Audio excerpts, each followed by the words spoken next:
il est fort probable que l'Esprit puisse libérer l'autel. Alléluia. Alléluia. Mais pour mettre l'autel en route, on dit l'homme de Dieu arrive et puis il parle à l'autel. J'ai compris que l'autel a des oreilles. Alléluia. C'est parce que l'autel a des oreilles que ce que le sacrificateur lui dit, ou ce que celui qui est venu bâtir l'autel en premier ressort, ce qu'il a dit, l'autel a enregistré. C'est parce qu'elle a des oreilles qu'elle a entendu toutes les paroles que celui qui a bâti l'autel en compagnie du sacrificateur, l'autel met en pratique toutes ces paroles-là. Alléluia. Toutes ces incantations, tous ces désirs, tous ces feux qui ont été faits sur l'autel. Alléluia. Alléluia.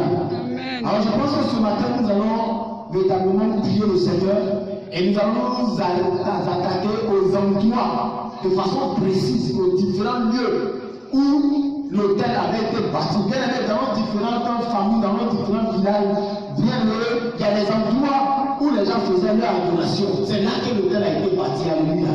Il y a des petites maisonnettes, bien, voilà, sous des arbres où les gens venaient déposer de la nourriture, mélanger avec l'huile, des œufs.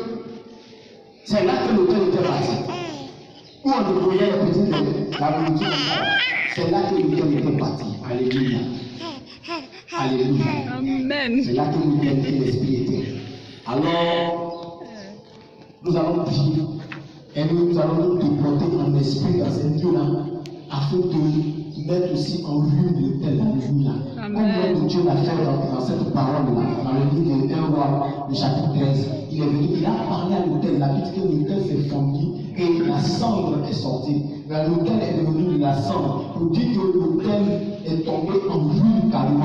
Alors nous avons la capacité par la parole de mettre aussi en lui tous les autels ancestraux qui ont été bâtis, et tous les autels que nous-mêmes nous avons bâtis de par nos attitudes, de par nos comportements. Alléluia. Et nous avons la capacité de déménager ou de déloger le sacrificateur qui est dans l'autel. Nous avons ce pouvoir de l'enlever là, de sorte que l'autel n'est plus quelqu'un pour le servir. Alléluia. Alléluia. Amen. Parce que le sacrificateur est le médiateur entre la divinité et les hommes. Il est le médiateur. Or, s'il n'y a plus de médiateur, donc, si la divinité parle, qui va transmettre ce que la divinité a dit au peuple? Il n'y a plus rien. Donc, du coup, la divinité va rester seule. Et si elle reste seule pendant un temps, elle-même va partir pour chercher un autre endroit où elle va trouver un sacrificateur. Alléluia. Amen. Alléluia. Amen. Que le nom du Seigneur soit béni ce matin. Amen. Et que la gloire revienne à l'Éternel. Nous allons prier